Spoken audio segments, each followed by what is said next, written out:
Assalamualaikum warahmatullahi wabarakatuh. Kami dari kelompok 9 akan membawakan presentasi kami dengan judul Dampak Konflik Terhadap Performasi Kerja dan Produktivitas Organisasi. Di sini saya sendiri, Nurul Khairi Istiqomah, NIM 40 11 802 80. Di sini saya akan menjelaskan terkait definisi konflik.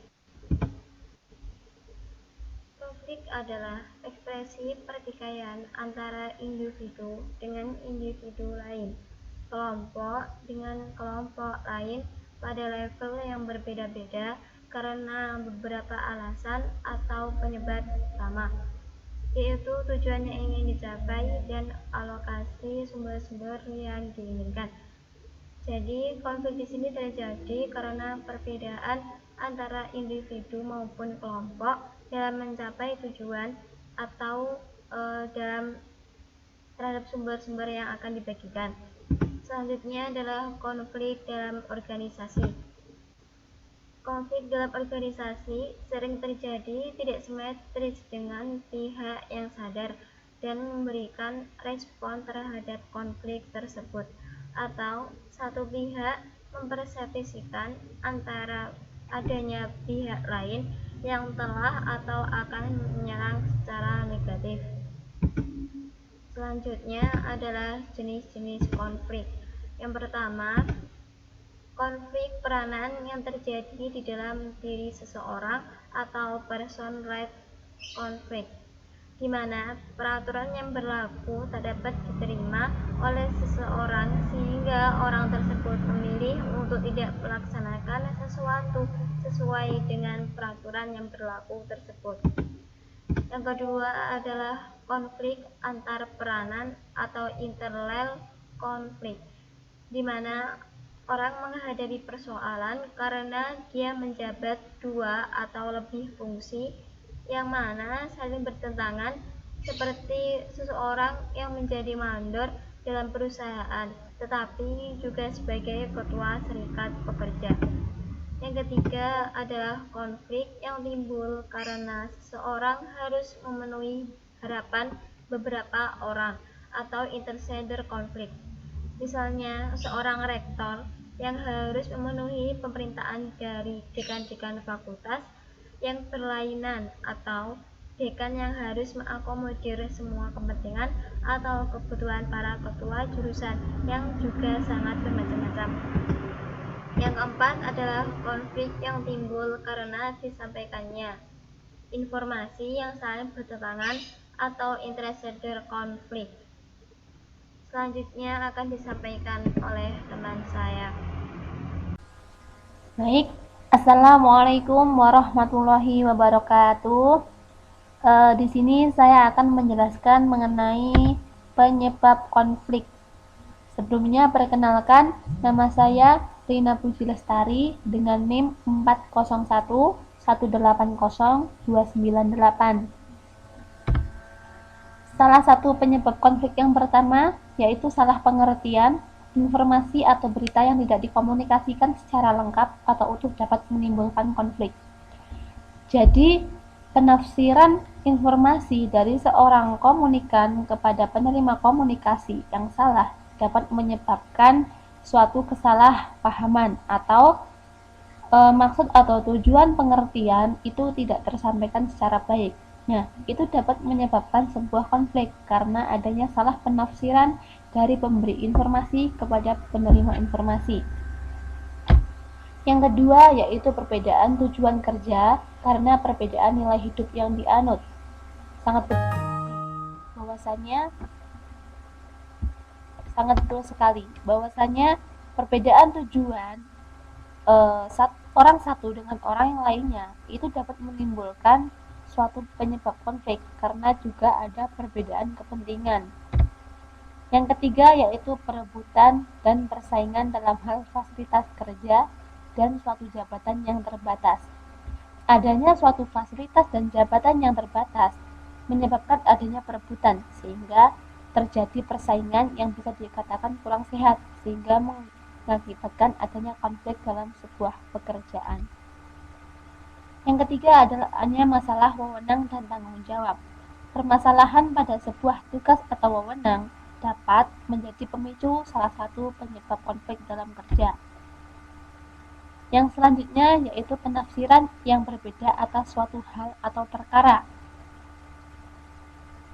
Penafsiran atau pemaknaan suatu hal yang berbeda antara satu orang dengan yang lainnya akan menimbulkan suatu konflik karena kesalahpahaman, perbedaan pengertian, dan itu dapat memicu salah satu terjadinya sebuah konflik dalam kerja. Dan selanjutnya yaitu kurangnya kerjasama antara pegawai dengan pimpinan, antara pimpinan dengan pimpinan dapat menyebabkan hasil kerja yang kurang optimal. Jadi salah satu mungkin kurangnya komunikasi, kurangnya kerjasama, kurangnya interaksi itu dapat terjadinya miskomunikasi sehingga tak jarang dapat menyebabkan konflik dalam sebuah kerja seperti itu. Baik teman-teman, yang selanjutnya di sini akan saya sampaikan mengenai dampak dari sebuah konflik kerja. Di sini saya akan menyampaikan mengenai dampak positif. Apa saja sih dampak positif dari adanya konflik dalam kerja? Dan justru konflik dalam sebuah kerja itu perlu gitu. Karena saya pernah membaca sebuah buku bahwa konflik atau benturan-benturan sosial itu diperlukan supaya apa? Supaya kontrol sosial atau lembaga-lembaga yang bertugas mengontrol sosial itu berfungsi dan dapat terus bekerja seperti itu. Makanya sebuah konflik itu perlu diciptakan supaya kontrol sosial itu terus meningkat kinerjanya dan terus adanya pembaharuan seperti itu. Jadi dinamika kehidupan itu terus ada pergerakan. Baik, langsung kembali ke pembahasan. Dampak konflik yang pertama, dampak positifnya yaitu pertama, organisasi memiliki dinamika dan jaringan yang akrab, jelas. Suatu konflik itu perlu diciptakan sehingga kontrol maupun pengendalian itu akan bekerja seperti itu. Banyak jangan menganggap kita itu konflik itu memang secara tekstual memang sebuah hal keburukan, tetapi ketika kita mampu mengambil makna atau mampu mengambil sebuah pelajaran dari sebuah konflik itu, maka kita akan mengambil nilai baiknya dari sebuah konflik itu. Jadi organisasi itu akan memiliki dinamika, jadi tidak statik seperti itu, tidak statis seperti itu. Jadi ada suatu gerakan atau suatu pembaruan gitu. Yang kedua yaitu orang-orang yang pernah berkonflik memahami akan dampak yang diakibatkan oleh konflik yang dilakukan, sehingga pengalaman masa lalu dapat dijadikan sebagai pelajaran berharga dalam bekerja. Baik, jadi suatu konflik itu dapat dijadikan sebagai pengalaman. Ketika saya pernah mengalami konflik itu, jadi saya menghindari ketika saya akan mengambil sebuah keputusan, maka saya harus menimbang. Saya mengambil keputusan ini, yang akan terjadi adalah ini. Maka saya juga harus menyiapkan hal-hal apa saja yang perlu saya lakukan untuk menjauhi konflik itu. Gitu mungkin seperti itu penjelasan dari yang poin kedua ini. Yang ketiga yaitu terkait dengan konflik yang muncul akibat ketidakpuasan adalah diperlakukannya peraturan tentang upah atau gaji dan jenis kesejahteraan lainnya yang sebelumnya ditentang. Boleh jadi pihak manajemen pemberlakuannya ditunda atau dibatalkan. Jadi ketika sudah terjadi konflik atau ketidaksetujuan atau permasalahan atau problem yang ada, maka sebuah kebijakan itu bisa dipertimbangkan kembali seperti itu. Yang keempat yaitu konflik yang timbul tetapi bisa diredam dan dikelola secara baik dapat melahirkan kritik-kritik yang membangun, cerdas, kreatif, dan inovatif demi kebaikan organisasi secara keseluruhan, baik jangka pendek maupun jangka pendek. Betul sekali. Jadi konflik itu tidak semata-mata suatu hal yang buruk, tetapi tergantung bagaimana kita menyikapi dan bagaimana kita mengambil sebuah hikmah dari sebuah konflik itu. Ketika kita mampu mengambil secara bijak sebuah pelajaran dalam konflik, maka kita mampu mengambil nilai baik dan mampu diterapkan untuk masa depan yang tanpa untuk masa depan yang mampu meminimalisir sebuah konflik gitu teman-teman. Yang kelima yaitu anggota organisasi yang tidak terlibat secara langsung dalam konflik itu dapat mengambil hikmah yang bisa belajar bagaimana menghadapi perbedaan sifat, sikap, dan perilaku orang lain di tempat kerja. Betul.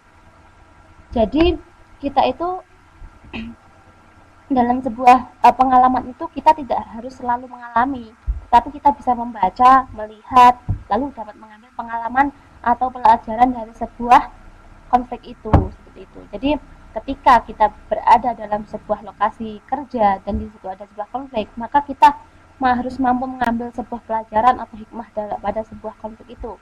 Walaupun kita sendiri tidak mengalami, tapi kita itu mampu mengambil hikmah dari pelajaran dari konflik tersebut, gitu teman-teman.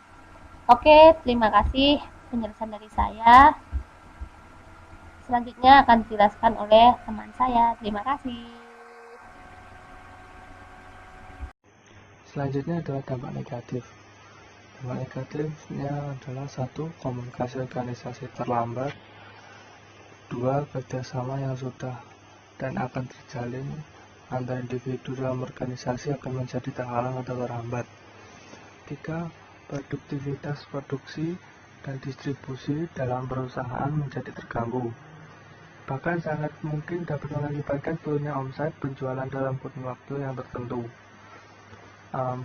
Masing-masing pihak yang berkonflik itu sangat rentan tersulut adanya situasi atau hal yang lain yang memancing kedua belah pihak untuk saling berkonflik lagi.